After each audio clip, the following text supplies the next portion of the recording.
Hello everybody, once again this is Terrence Warren, CCNP, Cisco Tutor Guy, and I'm going to do a lab and I'm going to show you some switch security, some switch port security on the Cisco switch. And the switch that I've chosen to use here is the 2960. One, because that's a lot of the switches models that I use in my line of work.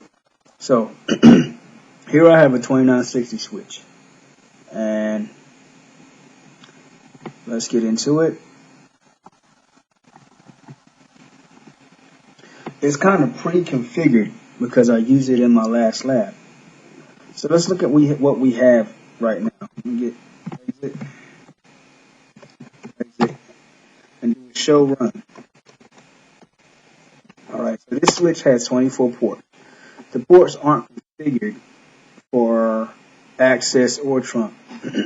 So what we're going to do is we're going to configure maybe 5 ports that that should be to be used as access ports, and then we're going to put security on the rest of them.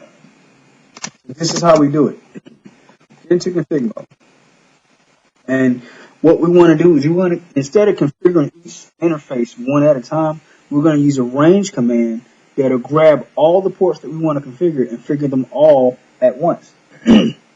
So first, let's say we're going to assign half of the 24 ports to VLAN 1. Alright? And then the other half to VLAN 2, which we haven't even created. So, let's get started. Okay. Interface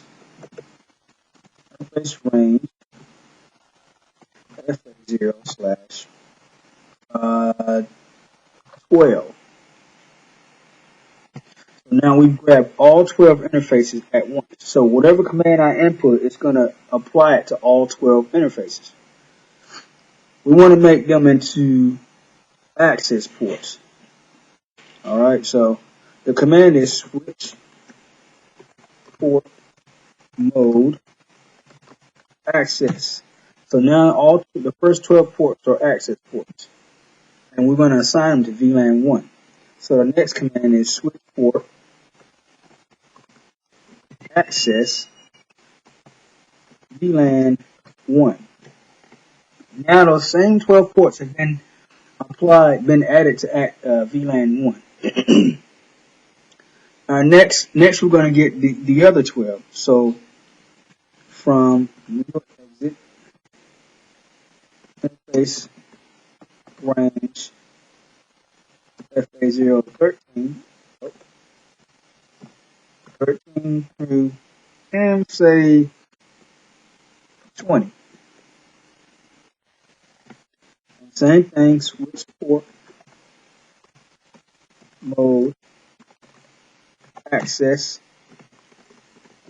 switch port access VLAN 2. Now we didn't even create a VLAN 2. But watch what happens.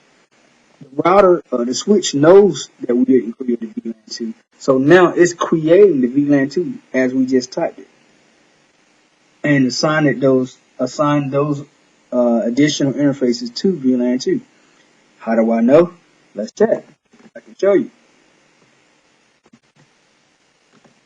Show VLAN. And there we have our default VLAN with the first 12 interfaces here. You see our default right here, and these VLANs here. Then you see our VLAN 2 right here with 13 through 20. So now we're going to assign, let's see, 20, 21, 22, 20. We're going to make 21 through 24 into trunk ports. Alright, and what's a trunk port? A trunk port connects to other devices and tells the device that this port is used for sending VLAN information. Interface range FA0/21 through 24. Switch port mode T. So now we've just made those last 4 ports into trunk ports. Now, we can stop there, but we want to add security to these ports. Alright, so the trunk ports, we don't really need security because they're going to be transferring and sending VLAN information. So the first 20, we want to have some security on. So once again, we get back into config mode.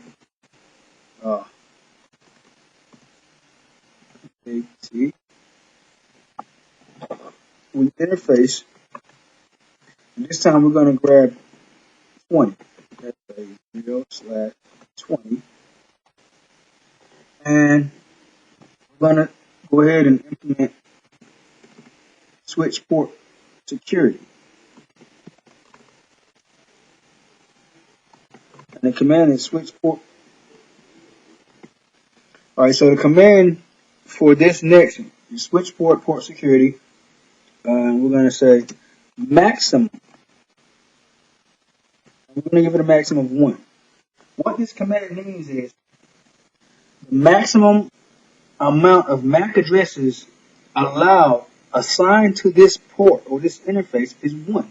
That means you can plug a computer, a laptop, or a voice over IP phone, IP camera, whatever, any device that has a MAC address. What this command is saying is that only 1 MAC address is allowed. So if you were to plug up a computer and then plug up a voice over IP phone connected to the computer, one of the items won't work. The only one that'll work is maybe the first one that you plug in, because that's the only one assigned. Only 1 MAC address is assigned. Alright, so we're going to take it even further, and we're going to tell the router, the switch, what the violation is if someone tries to plug in more than 1 MAC address or more than 1 device.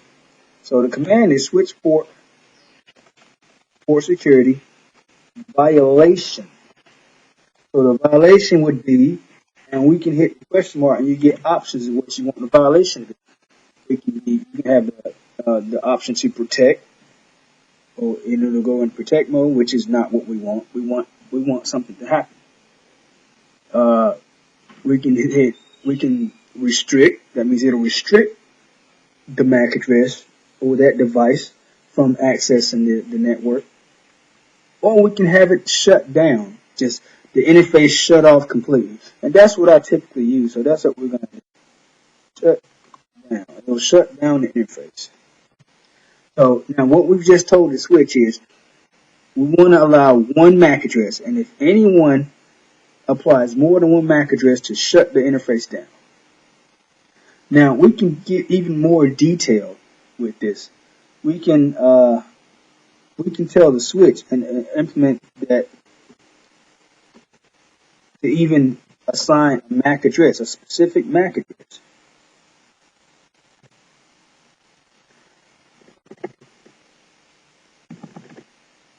Then, all right,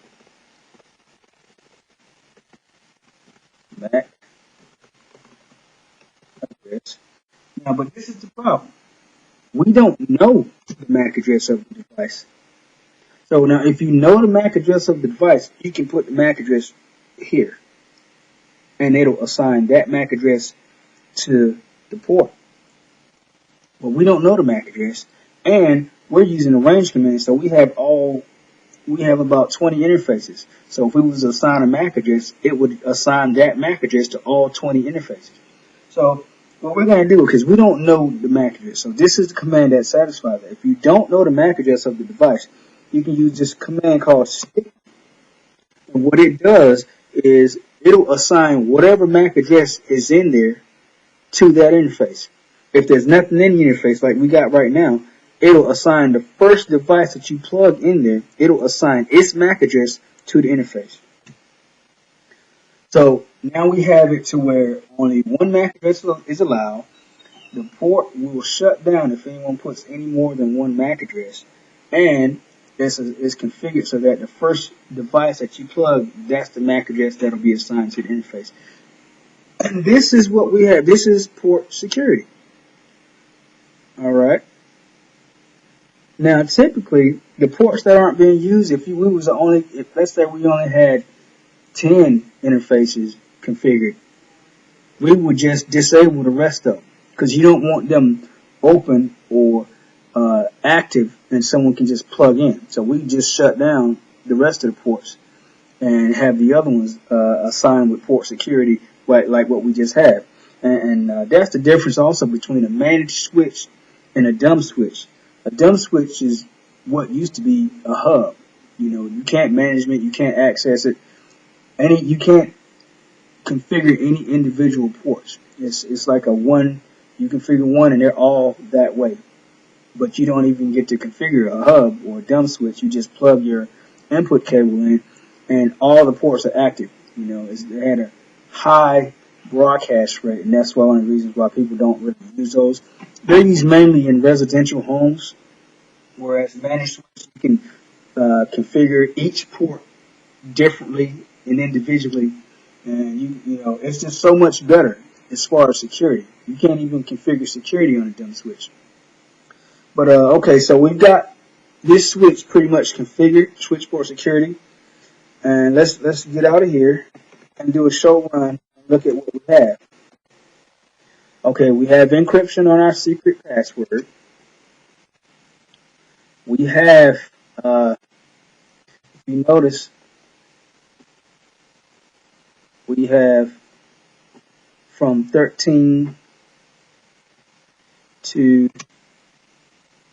20, we have VLAN 2, switch port max security, and everything. Let's go up here to VLAN 1. It didn't look like VLAN 1 took. The first 10 took. So let's go back and do those. What was it? 1 through 12. Oh, well, it started at 12. So we can do 1 through 11. Back into config mode.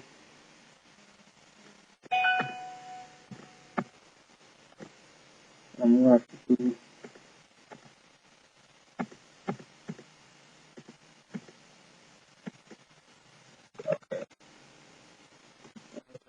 range FA0/1 through 12. Port mode access. Port access VLAN 1.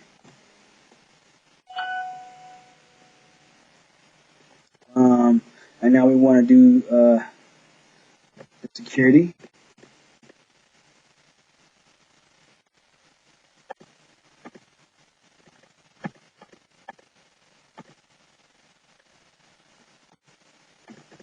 And I'm just hitting the up arrow to cycle through the commands that I've already put.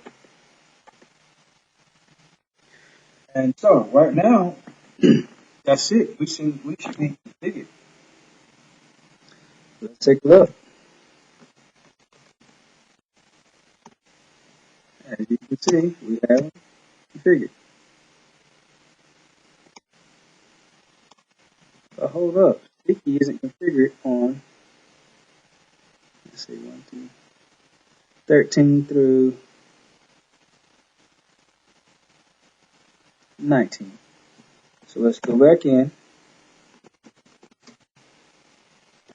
And that can be an issue sometimes with range commands when you're grabbing that many interfaces, or it could just be packet tracer.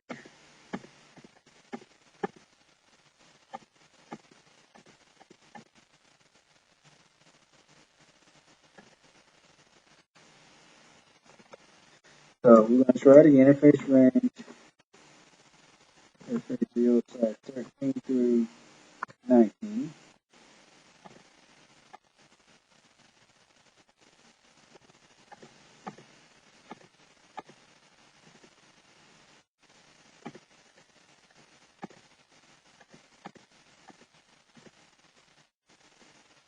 Alright, so that should do it for those. And go run.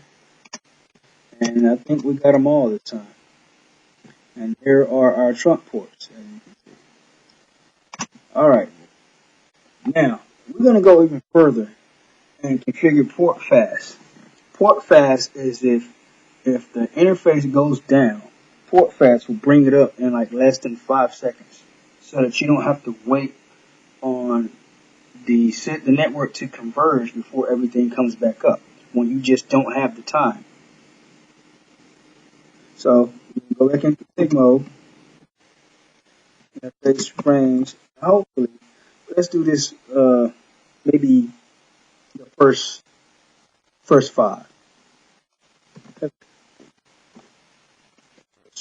1, 2, 5, and the command is spanning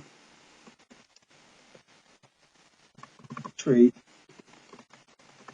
or pass. And there we go.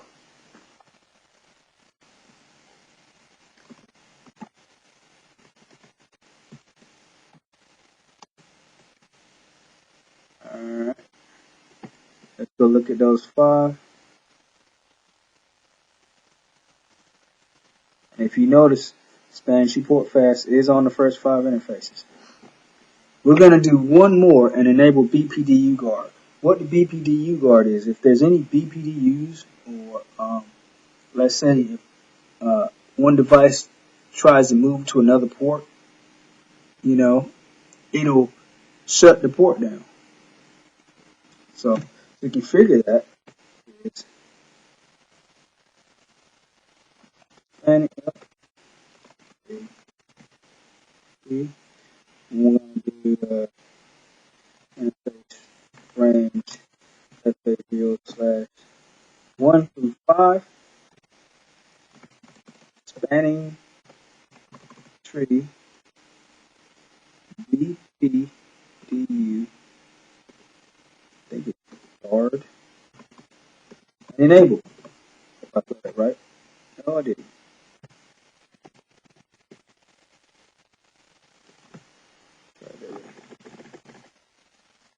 There we go. Spanning tree bpdu guard. So let's do a show run. And look at what we have. And there we have it. So those interfaces are pretty much secure. There's more we could do, but I don't want to get into all of that in this one. But we have configured sticky, we've configured portfast, and bpdu guard. So this switch is pretty secure. So that's it for this lab. We've configured port security, we've configured sticky Mac, we've configured portfast and bpdu guard. We've configured some access ports and some trunk ports. So I hope you got the concept and grasp what it is that we're trying to do and learn something. So once again, my name is Terrence Warren, CCNP, Cisco Tutor Guy. Thank you for watching, and I'll see you in the next video.